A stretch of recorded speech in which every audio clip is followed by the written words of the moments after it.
All right, let's get into it. Last time, we talked about why we need to be prepared. This week, we're talking about where things actually go wrong. Because look, here's the truth about us, about our communities. We are the grinders. We are the backbone. We literally make something out of nothing. But that same hustle, that we can make it happen no matter what energy, well, it's our superpower for sure, but it can also be a massive blind spot. So let me ask you straight up. Is that very thing that makes you so good at what you do, that grit, that drive, is it also the very thing making your business fragile? We're going to figure that out today, because we're going to look at the real pressure points where businesses actually feel the strain. You know, most businesses don't go down in flames because of some big dramatic disaster you see on the news. Nah, they usually break from the inside. They break from these little internal pressure points. And more often than not, they break because the one person holding it all together, the MVP, finally hits a wall. We love being the MVP, right? But it comes with a risk we have to talk about. So in the world of engineering, there's this term, a single point of failure. And it's exactly what it sounds like. It's that one little screw, that one little piece that, if you take it out, the whole machine just stops working. In so many of our businesses, we've accidentally made a person, maybe even ourselves, that single point of failure. And this right here is the whole point. When you are the MVP, the only one with the passwords, the only one who can talk to that big client, the only one who knows the special recipe, you are the single point of failure. So if life happens, and you know life's going to happen, does your business just stop cold in its tracks? This slide right here really lays out the two paths you can take. Are you building a hustle, something that completely depends on you showing up every single day? Or are you building a sustainable operation, an actual asset that keeps moving forward even if you need to step away for a week or a month? That difference is everything. Okay, so let's get specific. We're about to walk through the 5 most common places where our businesses break first. And as we go through this, I want you to be really honest with yourself. Ask yourself, where are we the most exposed? So first up is the one we've been talking about, the MVP trap. This is all about people dependency. It's when one single person holds all the keys to the kingdom. You know, they have all the knowledge, all the relationships.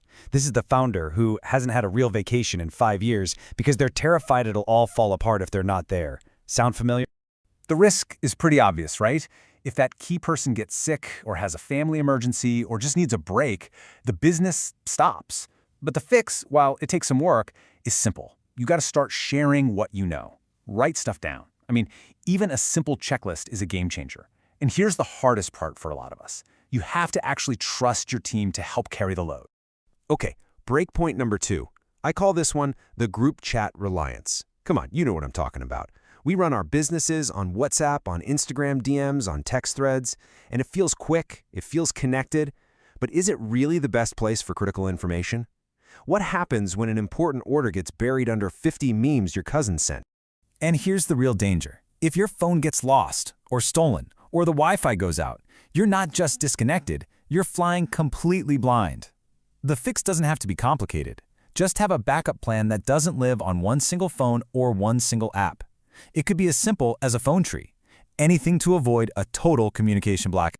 All right, number 3, the cash flow tightrope. Now, this one hits home for a lot of us. We are masters at making a dollar stretch.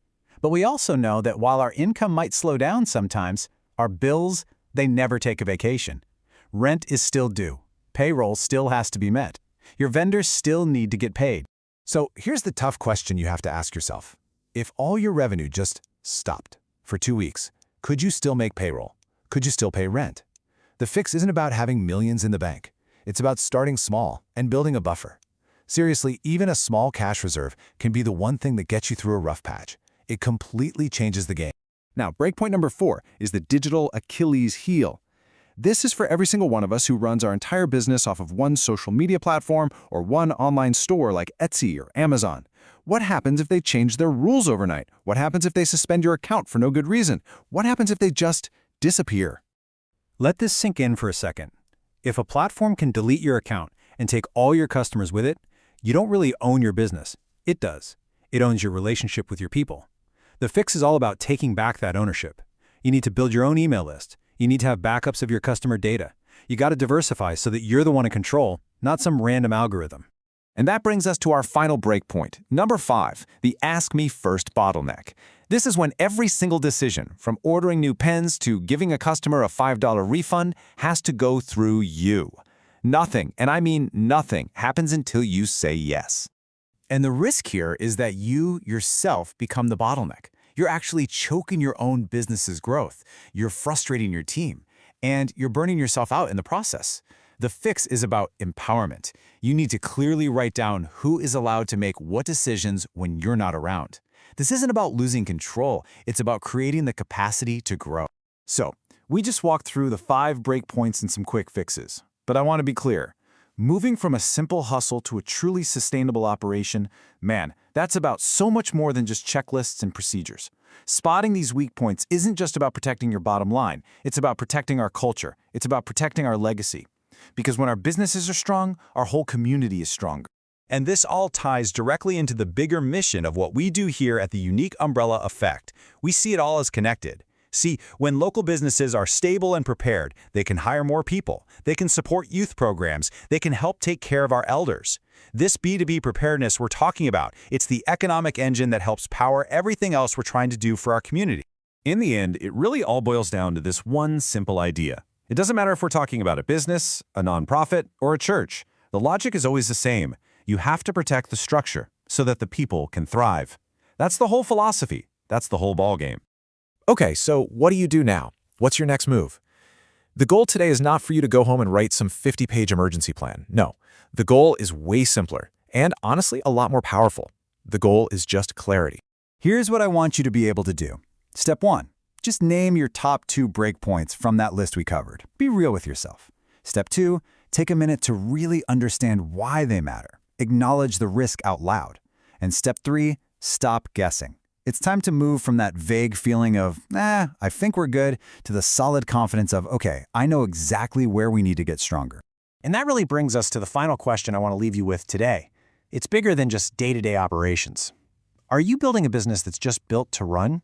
Or are you building something that is truly built to last? Because protecting these breakpoints, that's how you build a legacy.